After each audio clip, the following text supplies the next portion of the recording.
भाषा विकास का सिद्धांत, भाषा विकास के सिद्धांत के प्रतिपादक नॉन चॉम्स्की हैं। इनका पूरा नाम क्या है? Amrao Noam Chomsky. ठीक है, अमराव नोम चॉम्स्की। इन्होंने भाषा विकास का सिद्धांत दिया है। इनका जन्म कहाँ हुआ है? इनका जन्म कब हुआ? इनका जन्म 7 दिसंबर 1928 ईस्वी में हुआ। किस स्थान पे हुआ? यह अमेरिकी मनोवैज्ञानिक है। इनका जन्म जो है अमेरिका में हुआ। यह अमेरिकी मनोवैज्ञानिक है। कभी कभी प्रश्न में यह भी पूछ देता है कि नॉन चॉम्स्की कहाँ के निवासी हैं, तो आंसर देना है अमेरिका। और सिद्धांत इन्होंने क्या दिया है? भाषा विकास का सिद्धांत। देखिए यह क्वेश्चन तो बहुत ही इंपॉर्टेंट है और हर बार क्वेश्चन में देता है। बच्चों में भाषा का विकास जन्मजात होता है, इसके प्रतिपादक कौन है? Non Chomsky. बच्चों में भाषा का विकास जन्मजात होता है, इसको बताने वाले कौन थे? नॉन चॉम्स्की थे। बच्चों के मस्तिष्क एक डिवाइस होता है। बच्चों के मस्तिष्क में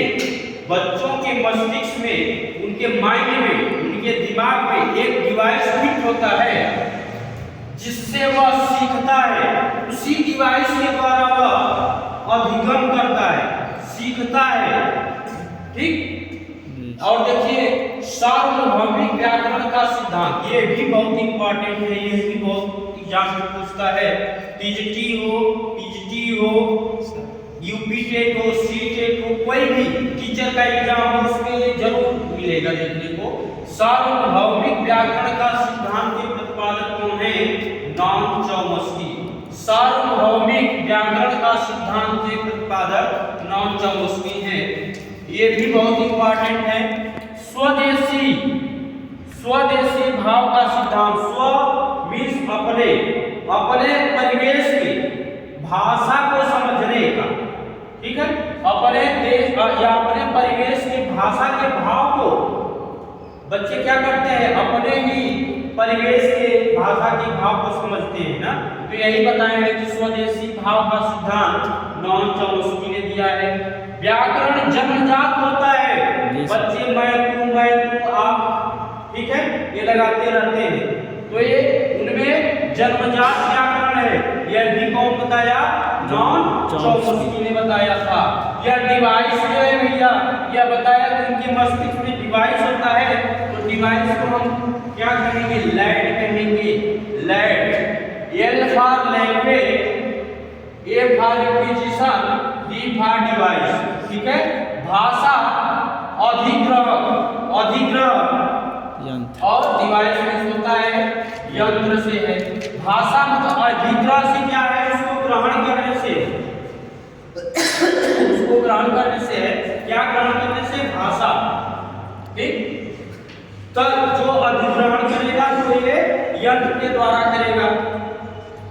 फिर भाषा के लेवल देखिए। भाषा के 2 लेवल, नॉन चॉम्स्की ने भाषा के 2 लेवल बताए हैं।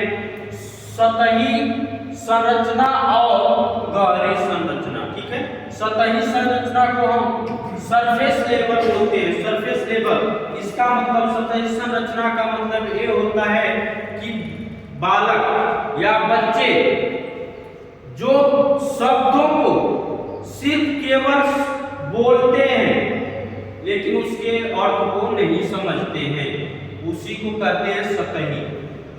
बालक जो शब्द बोलता है, केवल बोल लेता है, उसके बारे में उसका मतलब नहीं जानता है, उसी को कहेंगे सतही। जैसे मम्मी कहता है, पापा कहता है, भैया कहता है, बहना कहता है, और लेकिन इसका मतलब वो समझता नहीं है, केवल वह बोलना जानता है। ठीक है, यही हो गया सरफेस लेवल। ठीक। अब डीप लेवल क्या है? देखिए गहरी संरचना क्या होती है? जब बालक उन शब्दों को, जो शब्द बोलता है उसका अर्थ निकालना जान जाता है, उसी को हम कहते हैं डीप लेवल या गहरी संरचना कहते हैं। ये भैया यही नॉन चॉम्स्की ने बताया। ठीक।